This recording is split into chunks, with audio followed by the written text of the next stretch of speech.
I'm delighted to be joined by Ravi Santhanam, CMO, HDFC Bank. HDFC Bank has risen 5 places this year in the top 100. A huge congratulations to you, Ravi, and everyone at HDFC for this fantastic achievement.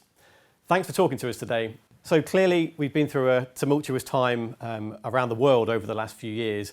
How do you see the needs of your customers as having changed over that period? Thank you, Martin, for the honor. I think this is the 8th year that we are getting featured in the top 100 in the BrandZ Kanta study. So very happy, very delighted, and we thank all our colleagues and our customers to be the reason for all this stuff. And coming to your question, Martin, I think the evolution over the last 5 years, there has been a huge impact of the last 2 years in specific because of the pandemic. Prior to that, banking was always about safety, security, trust. I think that has been reinforced by the pandemic big time. People have to talk about the personal safety, then the financial safety. That has actually reinforced the people's belief in safety, security, trust. And of late, you have seen what's happened in the UK and the US specifically in terms of some of the banks folding up. So that has further reinforced the notion of the banking safety as a brand, what you need to stand for.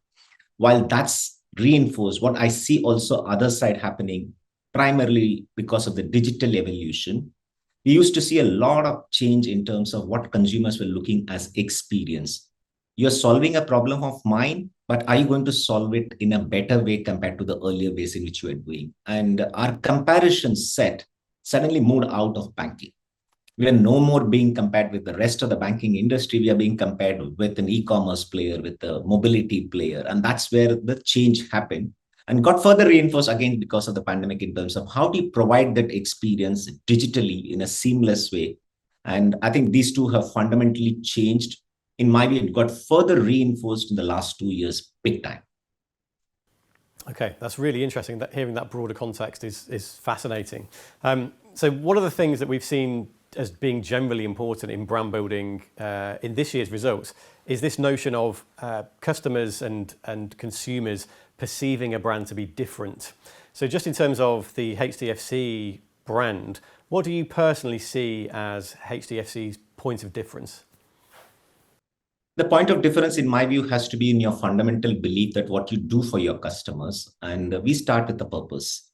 And our purpose is very clearly defined that we are here to enable every Indian's make better financial decisions today and tomorrow's. And when we actually split this purpose and see for ourselves, are we living up to this purpose on our day-to-day way in which we engage with our customers? I think most of the action starts stemming out from that. Today is all about your payments, your transactions, so how easy, how convenient we can make that happen for you. And tomorrow is all about knowledge and your needs or your aspirations as a customer to be satisfied. And what are the products and services that we have, whether it is a mortgage, whether it is a simple credit card, what are the products that we have in our suite that can help you go ahead and get your aspirations fulfilled. So once you define your purpose and then start thinking from that purpose in terms of delivery, once you deliver on that, the point of difference starts coming out. And our strong belief is the point of difference is delivering on the purpose that we commit to ourselves. And that's really interesting. And what is it that you actively do at HDFC to try and reinforce and communicate that point of difference to your customers? We are lucky, Martin, in the sense that we are a bank and there's a large amount of consumer walk-ins which happen daily. And there's obviously a lot of digital data also that's available because we are a first-party data company. So we have everything about the customer in terms of their demographic profile, in terms of their financial transactions, where do they earn money from, where do they spend their money from, and putting data in terms of the mathematics that is involved, and then understanding the physical flesh and blood of the customers walking in and why are they walking in, what are they looking for in terms of a banking service to be enabled. You can put it together and create clearly a differentiated value proposition. So what we always look for is how much you are in touch with your consumers. And the advantage of the first party data, the advantage of the first party connect that we have with our customers, are we leveraging it? So day in and day out, we look for every engagement that we do as to improve the experience of the customer. And each and every engagement, whether it happens in a physical channel, whether it happens in a digital channel, whether it happens in any other mode, how do we bring it all together and make every experience, every engagement a moment of really happiness which we can generate for the customers. And that's what we aim to do. And once we do that, I think we are in good space in the minds of our customers. And it sounds like you're very committed to listening to your customers. And how do you take that a step further and actually collate the amount of listening that you do into concrete insights that you actually implement in the business, and how do you actually implement those insights within the business? So I'm very lucky to have an 80-member data science team working with me, and there are data scientists working with me. And I just still want to go back to the way we all learned marketing in terms of understanding consumer first, putting consumer first in front of everything. So what we always want to do is to look at consumer pain points, and this is available either by the conversations that you have in every engagement that you have on the counter, across the counter, as well as on the data points that we get as signals from there. Today's consumer, in our view, is they're talking about saying that you do know me. Are you going to be relevant in the conversations that you're going to have with me? And they're not going to say talk to me, they're saying talk with me. And there's a big difference between the two and the with. So what we are interested in is, with all the information that is available within the bank, can we put all the information together and make sure that we are taking that listening into something which is more valuable for our customers? So when we want to talk with the customers, our fundamental premise is, are we relevant in this conversation for the customer at this point of time? And to note and to understand the relevancy of our conversation is the most important thing that we drive. And that defines our engagement, that defines our product value propositions that we bring to the market. And that's where it starts. So bringing both the human insight as well as the data insight, marrying them to make sure that what we propose to our customers in terms of the offers is in line with what they look for at that point of time. It's interesting that you talk about the data and the human, and that's a really interesting way of thinking about insights and what an insight actually is. And can you give us an example of a particular insight that you've gone on to implement as part of your strategy at HDFC? We restaged our H&W value proposition just last year. And what we figured out is there's a certain set of customers who are the ultra HNI customers who wanted differentiated experience. And it is very clearly coming out in terms of the number of visits in the branches is almost next to nothing. And everything which you see in terms of transactions on the cards are happening at a very different place than a very normal customer. Then once you understand these kind of insights, and then you create your own way of saying, okay, we will create a model. It's nothing but a branded program is what people will say, but how do we create the servicing differentiation? So when you look at these kind of insights, then you say, okay, what is the service differentiation that we can provide? So here is a wealth manager, here is a service manager, here is a banking relationship manager. So it's a three-pronged relationship management model which we have put in place. And this all comes from actively listening to how others are treating these kind of customers. So I do say that there is a lot of knowledge available outside of the industry, and coming from outside of the banking industry does give you an advantage in terms of how an airline treats a first-class passengers. How does an airline treat a business class passenger? Every customer is important. There is no doubt about it. But is there a way in which you can clearly differentiate the offering and make them perceive that the differentiation has been delivered? So the whole idea is take these insights, convert it into a value proposition, deliver, measure, and then keep revising them to make sure that the perception of delivery as understood by the customer is clear. It's fascinating to hear the journey from listening to insight to action. That's a really interesting example. And we touched up front on the fact that it's been a very sort of volatile world for the global economy in the last few years. It doesn't quite seem we're over that period of volatility just yet. So what do you see as the biggest headwinds for HDFC in the next 12 months, and what plans do you have to overcome them? We see a lot of opportunities in India. We don't see much of headwinds, and the headwinds are some things which we have been facing for the last 27 years, and we know how to take care of them. We are on a very strong foundation out here, and we are one of the largest banks in the world operating only out of India. We have tremendous retail presence in terms of reach on the ground. We have tremendous digital presence. And we see a lot more opportunities which we need to grab in the market. The market is expanding. India has a $3 trillion economy expected to go to 6 in the next 3, 4, 5 years. And banking, as you know, is a reflection of a pure economy growth. And we have always been growing at double the economy growth of India. So we don't see much of headwinds. In terms of things that we are always looking out from the corner of our eyes and seeing what's happening, it's always about who is solving our consumer problems better than anybody, better than us. And that's something which always gives us sleepless nights. And we want to be sure that we solve our consumers' problem better than anyone else can solve for. Sometimes we might be late because of the fact that some of us have got legacy IT ecosystems in place. So we need to be agile. So we are looking for strategic learning agility in the organization of how we can quickly understand, is there anybody who is solving our consumer problems better? How we are not able to understand this problem much before them? What kind of insighting that we need to do in the market to appreciate these kind of pockets of value that people are creating? And how do we go and grab them, even if you are going to be a fast follower? And we are very clear technology is an enabler for us to get into this, but it needs to start from, again, the human insight of what value that somebody else is able to provide. And everybody talks about fintech.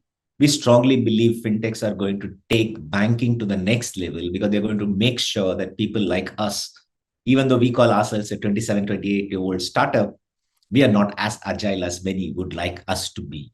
And the whole endeavor has been like, how can you increase this agility within the organization? And how can you capture the value that is being generated by the others? Yeah, an interesting challenge. And speaking of headwinds and opportunities and means of differentiation, something lots of our clients are talking to us about at the moment is sustainability and the sustainability agenda. So can you talk to us a little bit about HDFC's sustainability agenda? What are the key points for you? We have been allowed to operate with the intent that we'll give back to the society.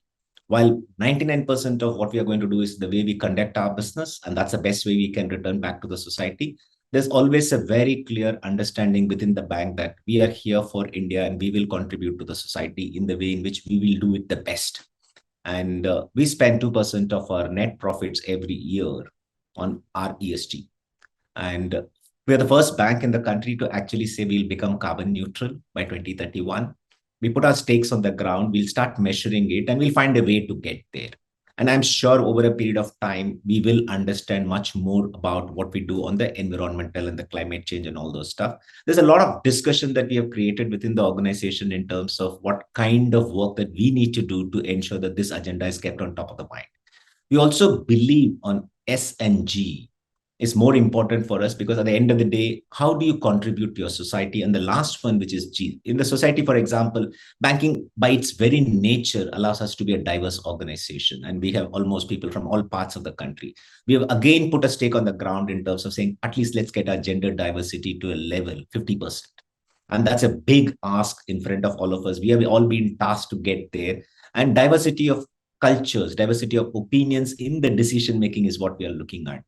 We have been at the forefront of governance and obviously being a bank, our credit governance, the way we actually roll out our credit programs, the way us is a board governed company, fully owned by public shareholders. And we are the third largest company in India. And post the merger that's going to happen, we'll become the second largest group in the country. So we do believe that we need to do well and we need to act as an inspiration for others to follow.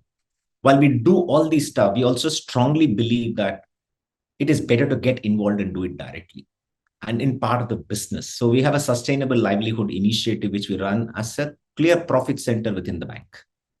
Well, the profits may not be much from that, but the kind of people that we have impacted, it's more than 5.5 million borrowers we have from the lowest income strata.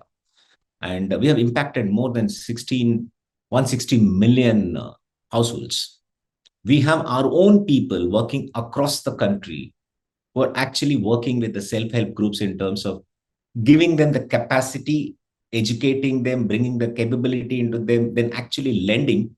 And some of our credit programs actually do as similar to what we do in the metros and other places in other credit programs. So we do believe that we don't want to go ahead and be writing a paycheck or a check to somebody to do philanthropy. We don't believe in that. We actually spend energy. More than 8,000 people from the bank are directly working in this area. And we take a lot of pride in the way in which we drive this part of our business. Yeah, sure. I can really feel that from the passion of your answer, and 2% of net profits. It must be a huge number for HDFC. So that's quite the commitment. Okay, a very broad question to finish us off. So clearly, as we said, the world continues to change around us.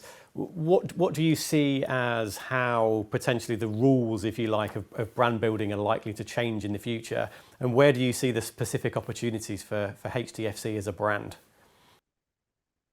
The one thing which always I'm continuously keep thinking about it is like, how do you actually be relevant for each and every individual?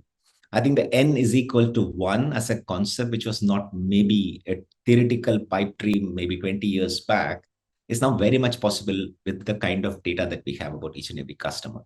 And how am I going to be relevant to the wide mass of people that you actually serve? And we have more than 80 million customers now.